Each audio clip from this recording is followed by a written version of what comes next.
All right. Well, good morning, Kevin. I can Good see morning. that we're missing someone here. Yeah. Yeah, we are. Yeah. So our good buddy Glenn, he's out on assignment, and obviously, that's always a good thing. People using our knowledge that way. But more importantly, I mean, wow, we haven't done one of these in what, 2, 3 months? What has it been? I have 3 months. We had a good spell there. Yeah, I mean, you've been busy, I've been busy. Our clients are really getting happy, so that's a good thing. But today, truly, we really wanted to get back on track with sharing more of this fireside chat kind of insights from two old geezers, if you may, right? Uh, and today's topic, if I may tell the audience who's listening in, it's going to be on Taiichi Ohno's 10 precepts, and it's really for me, it's really a great way to think about not only just how to win in driving your lean transformations, but also how to, tie it into business, right? I mean, how it will really influence the way you do the things that you do. Yeah. So without further delay, why don't we start from number 10 and work backwards to number 1? It's sort of like a countdown, Perfect. So I'll read number 10 if that's all right, and you take the number 9 and so on. Yeah. Yep, we can do it that way. Cool. So number 10 says basically, wisdom is given equally to everybody.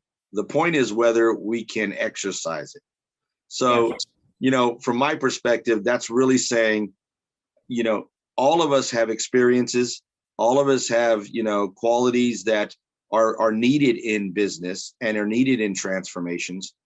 And it's up to us to really, learn from those experiences and apply it to the next engagement or the next opportunity. What's your thoughts? Well, I actually use this sometimes with a team on the outset of a Kaizen event. And, because sometimes people are a little shy, start speaking up initially or hold back. And it's almost like an icebreaker. You can use this. It's everybody's got, in the Kaizen, everybody's got equal say. Yep. So, you've all got wisdom. Everybody's in this team because you're bringing something to the table. And good point. Yeah. So, I use it that way. Yeah. And, and I love that, some people look at others that are standing in front going, wow, you've got so many stories. You got so do you. You just haven't tapped into it yet. Yeah. So that's good. Right. Excellent. Yeah. Let's jump to number 9. Number 9 is re-improve what was improved for further improvement. And for me, that for anybody that's been doing this for a while, yourself, is that you're going to do, if you're going to do a value stream map, you're going to do the value stream map again, and you're probably going to do it 5 times in the same area over a 5 or 6 year period. And the same with many of the tools. As you apply them, you're going to come back and reapply them. So it's simply just saying that. It's just saying, hey, you've done it, now go and redo it again. Yeah, and and I think this really hits to the heart of when somebody says, reduce by 50%. The whole point of improving is to constantly get better and reducing it by 50%, whatever it is. Yeah. And I really attribute this to standard work. When you put standard work in place, that's the worst way it could be today. Yep. It can be better tomorrow and the next day and the next day, but you improved it that one point today, but you got to look at it that it needs to be improved again. So I love that as well. Yeah. So number 8, valueless motions are equal to shortening one's life. I don't know how many times I've gone into different kind of companies and I've seen people do work, and I was like, that person isn't going to last another year doing that job, because that pushing that thumb on that VCR component or on that electronic unit, I mean, eventually that thumb's going to wear out, right? So yeah, I think this is really about valuing people and ergonomics and being able to contribute to the betterment of their lifestyle, their longevity. Yeah. Yeah. And, and I love that, some people look at others that are standing in front going, wow, you've got so many stories. You got so do you. You just haven't tapped into it yet. Yeah. So that's good. Right. Excellent. Yeah. Let's jump to number 9. Number 9 is re-improve what was improved for further improvement. And for me, that for anybody that's been doing this for a while, yourself, is that you're going to do, if you're going to do a value stream map, you're going to do the value stream map again, and you're probably going to do it 5 times in the same area over a 5 or 6 year period. And the same with many of the tools. As you apply them, you're going to come back and reapply them. So I mean, it's simply just saying that. If it's just saying, hey, you've done it, now go and redo it again. Yeah, and and I think this really hits to the heart of when somebody says, reduce by 50%. The whole point of improving is to constantly get better and reducing it by 50%, whatever it is. Yeah. And I really attribute this to standard work. When you put standard work in place, that's the worst way it could be today. Yep.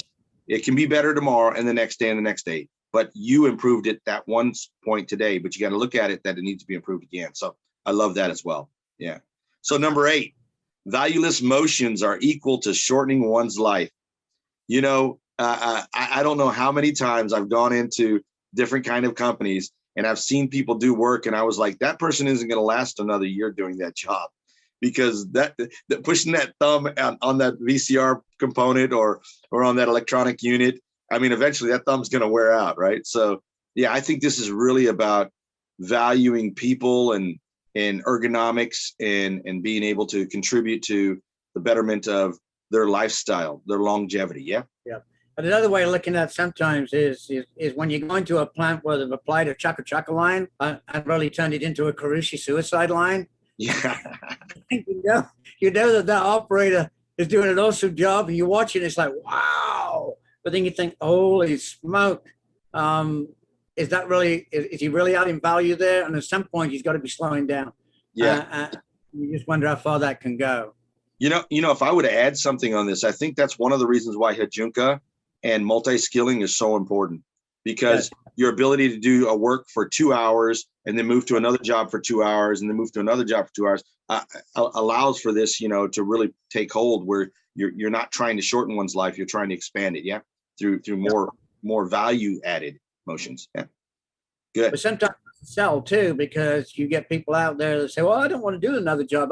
I'm good at this job and I want to keep doing this job. But the reality is that if they're not careful, especially if they got a lot of motion in there. Yeah. It could be totally agree. Number 7, waste is hidden. Do not hide it, make problems visible. So for me, I think you do find there's hidden waste because nobody knew it was there, but also you can find hidden waste that people know are there and we're purposely hiding it because it's going to expose other issues that probably don't want to be exposed at that point in time. Yeah. And, I can empathize with that, because when I look at a manufacturing site or even a service provider site, like a nice resort or a healthcare entity, 30% of what's visible waste is in the actions of things, right? You can see it happening, the movement of things, the stagnation of things, So when you start to see that, that's the easy part. That's only 30%. That other 70% is hidden inside your system.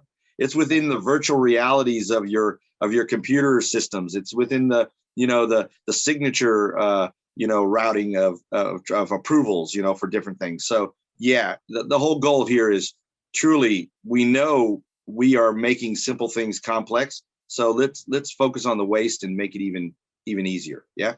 So yeah, let's just jump to number 6 now. And number 6 is pretty interesting because it talks about explain different things in an easy to understand manner. Repeat things that are easy to understand. So I think the whole point here was always speak in terms of who you're talking with. So that the key thing is that you're sharing the insights on their level so that they can give you the same kind of insight back, and then constantly do it, right? So for me, leadership is about being persistent, insistent, and consistent. And I think this is the one where it really supports that kind of lean leadership of consistency. So this one for me, I think sometimes here we can see an error in implementation, because sometimes I think as we're coming top down through Ocean with what senior management wants to happen with a lean transformation, sometimes the message coming down gets gobbled a little bit, and very often it can get easy to understand on the implementation end. Yeah. And I think we have to be very careful with that. And I'm glad you brought that up, because, one of the greatest books I've read and over the years has been Ron Sharam's book about execution. And he basically, is saying, that strategies are intellectually, simple to create, but their execution is not. That's right. And this goes down to, we make it complex as it rolls down, as you were saying. Yeah. 5, once you start something, persevere with it. Do not give up until you finish it. Yeah. So again, how many times do we see an implementation start and stutter? People have a tendency to back off. They don't persevere with it. They'll lose momentum. And it's important that companies recognize that may happen, and make sure when we're putting their implementation plan in place that they take that into account, that you can't let it slow down. You can't take your foot off the gas. Yeah, this is truly about keeping that rope tight, right? And in doing so, in order to keep the rope tight, I always use timelines, and I hold people to the timelines. And so I'll give you a good example. Our Kaizen events are, 4 weeks of prep, 1 week of execution, 4 weeks of follow-up execution. But then at that 4th week, we close it. It's done. Yeah. If you didn't get it done in that time, it's because you didn't persevere. So that is the result of that engagement. So it's a lesson to say, listen, you got to focus on getting things done. But if you don't, you need to stop and move on. And then the next one, make sure you get it done right. And this is what it's about. Don't give up. Keep working at it. It will get better. Yeah. Because, as well as I do, especially on a multi-plant or a large plant implementation, mm-hmm. That to-do list is just going to get longer and longer, Kaizen to Kaizen. And of course, you get to a point where your Kaizen list, your activities, which you should be doing in the 2 to 4 weeks after the event, is starting to trip over the next event. Yeah, and see, that's where I cut the cord, and I say, listen, the rest of this is on management. They didn't support it, they didn't action it, whatever it might be. You did your part. Now it's time to move on to the next thing. You got your 30, your 50% of your productivity outcomes, or whatever the metrics were, right? So let's move on to something else and let them understand that their actions influence us as well. So I think that really, sort of hits number 4 here that I jump into. Do anything immediately. Starting something right now is the only way to win. And for Taiichi Ohno, his whole point was, if you tell me something that there's a problem, I need to action it now. It's not that I have to think about it for 6 months, study it, get all the data. It's come to you because something is painful, or something is tedious to do, and therefore we need to fix it. So I love the thought of do anything immediately now. Yep. So I had a sensei a long time ago, an American sensei, several years ago, who's passed away now, who used to use the analogy of aim, but never shooting. Yeah. People are looking for the perfect shot, and they're oh no, I'll miss this, and so they're aiming, but they never shoot. And the point was, you're never going to improve your shot until you've actually pulled the trigger a few times to see where you're landing on that target. So that was the way he described this, and it's 100% right. You're not looking for perfection, so you don't have to wait till you got a perfect plan. Just start and go with it. Exactly. One of the senseis I had some years ago said to me, 60% is good enough to get started. Once you go over 50%, when you're 51%, that's good enough information. Go get started. You have enough clarity to do something. Yeah. Yep. So cool. So we're down to workplace as the teacher. Yeah. You find answers only in the workplace. The obvious one here is get your ass to Gemba. That's right. Yeah. You sit in the classroom all day talking about it. You sit in the team room all day talking about it. But all the knowledge is a Gemba. All the knowledge is on the real place at the shop floor or in the activity, wherever it is. If it's carpet land, it's in carpet land, but it's never going to be in the training room. Yeah, absolutely. And and I couldn't agree with you more on this, Kevin, because 2 weeks ago I happened to be in a supplier plant for an automotive company, and I walked in. They had the boardroom all set up, and I was like, "Hey, nice to meet everybody. Let's go to the Gemba." So they were like, "Oh, well, we were going to brief you on the company." Yeah, you can do that afterwards. I'm here to see your Gemba. I'm here to help you with your issues. And of course, we went to the end of the Gemba where the shipping is, and I and worked our way upstream and then walked our way back downstream so that they learned what was influencing what. And so it was a really great opportunity to learn and engage a client. But truly, all the answers are on the Gemba. So Genchi Genbetsu is the best thing to do. The interesting thing about your story there is you gave them lesson one. Don't go to the front of your process. Go to the shipping dock and work your way back. Yeah, I explained that one time by walking up a creek. Yeah. When you're walking up a creek, you don't, the water, the glare of the light on the water, you can't see below it. So sometimes you step in deep holes and sometimes you don't, right? Sometimes it's very shallow. Sometimes you sit on a rock. And that's the whole point, right? So you're feeling out how things are actually being connected. But when you float down, you're on the river. That's so easy. That's you breathe right by all those things, right? So great. Yeah. Yeah. So number two, getting down to the last two here. Number two says, first say, I can do it and try before anything. Yep. I hear so many people, we tried that before, so I don't think that's going to work. And I was like, before and now are two different things. We should try now. Same way with when you're doing your controlled Kaizen activities and you have, let's say, 7 ideas, trial all 7. Yeah. You should trial all 7. And that allows you then to say, this one works better out of the 7, So it's all about the can-do attitude. And there's an old saying that I use when I'm teaching lean leaders in Gemba Core. It's even dust amass to a mountain. So if you don't do things over time, dust will build up and it will build into a mountain. So it's about doing things and always taking care of the little things, the dust right up front. Yeah. Absolutely. And I don't think I can even add to that because this is such a simple one. Yeah. Just say, I can do it. That's right. Once you do it, you believe you can do it, just go ahead and do it. Take can't out of your language. Yeah. Take can't out of your language. It ties in this one. If you were going in the other direction, this one jumps you over 3 to 4, right? Which is do it immediately. So those two, to me, always seem to tie in with each other. Yeah. So we're down to number uno. Yeah. Which is probably the one that everybody frowns at. You are the cost, first reduce waste.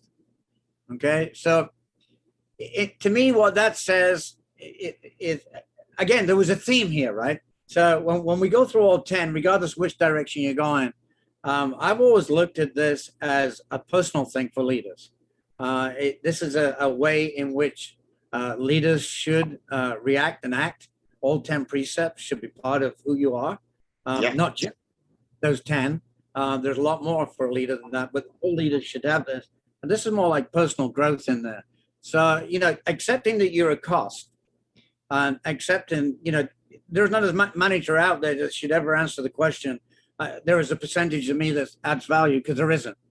From a pure sense of waste and value added, the managers just don't cut it. You're zero right there. Customer doesn't care. They're not willing to pay for you. So therefore, if you know that, then everything you do through the day, you should have an eye to focus of attempting to add value. For you as a manager, that's not necessarily the product line. It's your staff. It's the people under who needs help, who needs training, who do you need to teach to, so to me, that's what this one is. It's the biggest of the 10 because you've got to accept the fact that you are a cost. So therefore, what are you going to do today to add value? Yeah. And I think I love the way you use the term add value, because waste in itself, reducing waste in itself is just one activity.